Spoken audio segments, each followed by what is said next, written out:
Mi hermano me echó de la herencia por ser el pobre de la familia, pero no sabía que el testamento ya estaba firmado a mi nombre desde hacía 10 años. Adrián me miró a los ojos frente al ataúd de mi padre y me soltó la frase que lo condenó para siempre. Tú no eres familia, Miguel, eres una carga.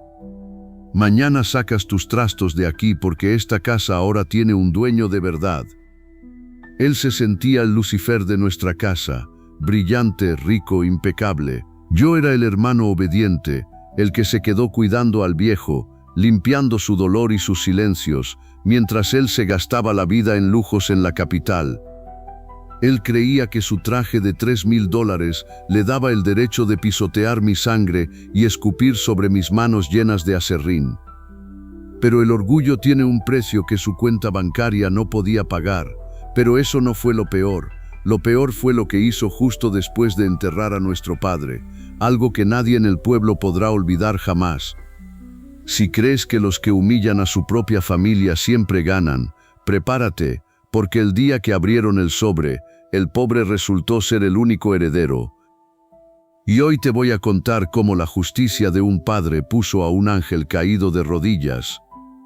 Quédate, porque lo que pasó en la notaría cambiará tu forma de ver a los que te rodean. Apenas el cuerpo de mi padre bajó a la fosa, Adrián ya estaba contando los metros cuadrados del taller. No hubo una lágrima, solo cálculos. Entró en la ebanistería, el lugar sagrado donde mi padre me enseñó el valor de la madera y la fe, y lo hizo pateando las virutas que yo mismo había barrido con respeto esa mañana. Todavía sigues aquí, Miguel, te lo dije claro. Este taller vale una fortuna por el terreno. Voy a construir apartamentos de lujo para gente que sí tiene clase. Tu tiempo de jugar al carpintero muerto de hambre se acabó, dijo mientras miraba mis herramientas con un asco infinito. Él no veía un legado, él veía billetes, se creía un dios de las finanzas, un ser superior que no necesitaba de viejos anticuados ni de hermanos que huelen a pino y sudor. Pero ahí fue cuando todo empezó a cambiar, aunque él todavía no lo sabía. Adrián era el hijo favorito, el que enviaba postales desde hoteles caros, mientras yo le cambiaba las sábanas a nuestro padre cuando el cáncer ya no le permitía levantarse. Mi padre lo miraba en las fotos con una tristeza que yo entonces no entendía. Yo pensaba que papá lo extrañaba, ahora sé que papá lo estaba juzgando en silencio. Y entonces pasó algo que nadie esperaba. Un mes antes de morir, mi padre me pidió que lo sentara frente a la ventana. Me tomó de la mano, con esa fuerza que solo tienen los que ya están viendo el otro lado, y me dijo: Miguel, el que se enamora de su propia sombra, termina viviendo en la oscuridad. Tu hermano ha olvidado de dónde viene, y pronto descubrirá a dónde va. Adrián no era solo ambicioso, era cruel. En la última Navidad, cuando papá ya casi no podía hablar, Adrián se burló de mis manos callosas frente a todos los invitados. Miren a Miguel, decía entre risas mientras servía un vino que no había pagado, tiene las manos de un esclavo. Es una pena que mi padre no haya tenido 2 hijos inteligentes. Mi padre apretó su rosario tanto que los nudillos se le pusieron blancos. Yo bajé la cabeza, no por vergüenza, sino por obediencia, porque mi padre me había pedido un último favor: no le respondas, Miguel.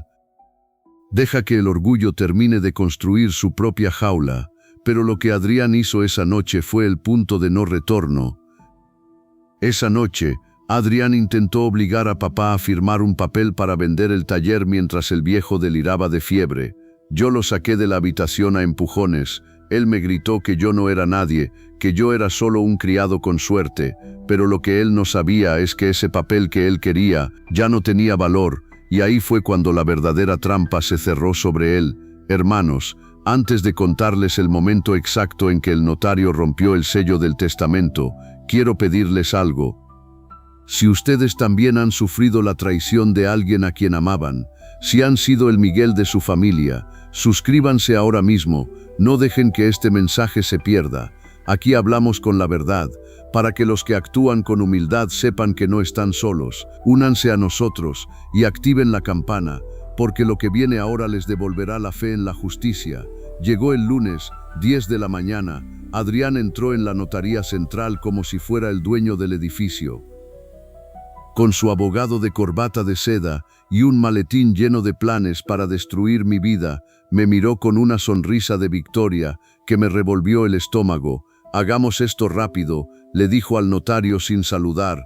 «Tengo una reunión con mis socios. Lea la parte donde el patrimonio de Manuel Martínez pasa a mis manos y dele a este pobre hombre lo suficiente para que se compre un camión nuevo y se largue del pueblo». El notario, un hombre viejo que conocía a mi padre de toda la vida, se acomodó las gafas. Miró a Adrián con una lástima que me heló la sangre, y entonces pasó algo que nadie esperaba.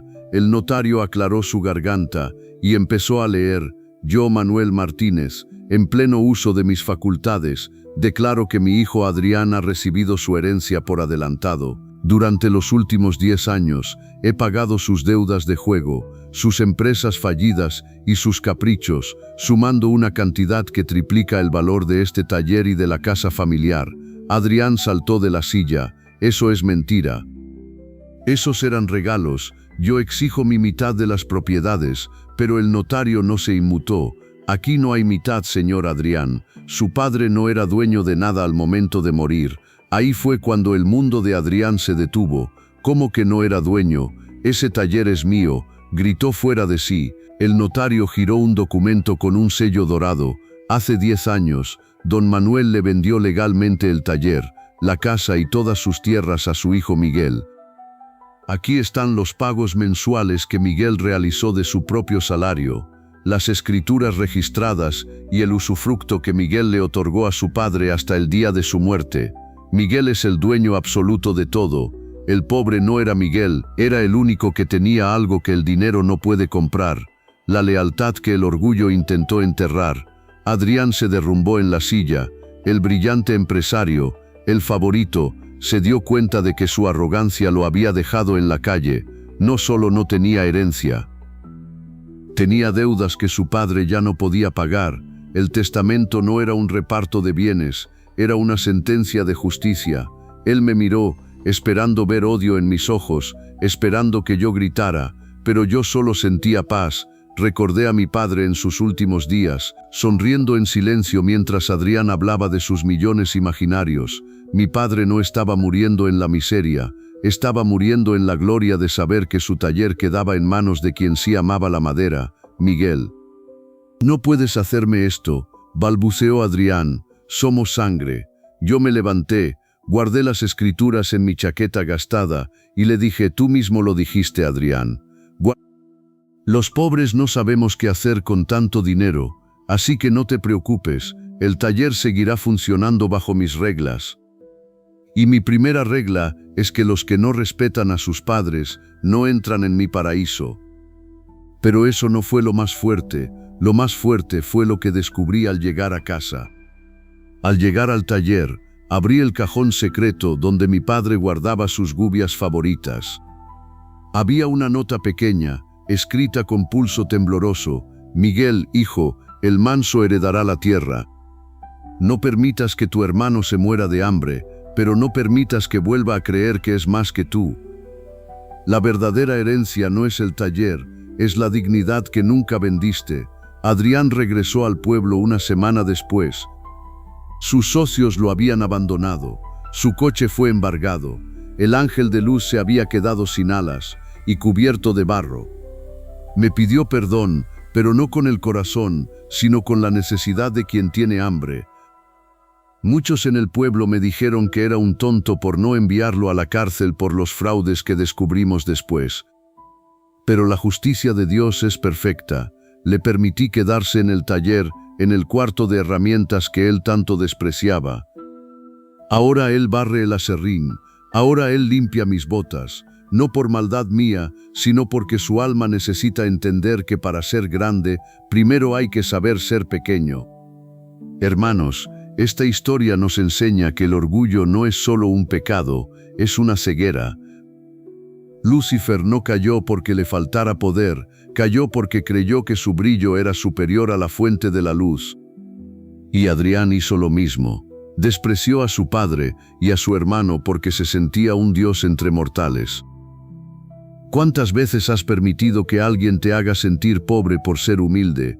¿Cuántas veces has visto a los orgullosos triunfar y te has preguntado dónde está Dios? Ahí es cuando debes recordar que el sobre siempre se abre al final. No envidies el traje del ambicioso, ni el coche del arrogante. Todo eso es paja que el viento se lleva. La verdadera herencia es el nombre limpio, la conciencia tranquila y saber que, cuando te vayas de este mundo, no dejarás deudas de odio en el corazón de nadie. La guerra entre Miguel y Lucifer no es una leyenda de ángeles en el cielo, es la realidad que vives cada vez que un familiar te traiciona por dinero, cada vez que una herencia rompe un hogar, cada vez que alguien se cree con el derecho de pisotear al débil.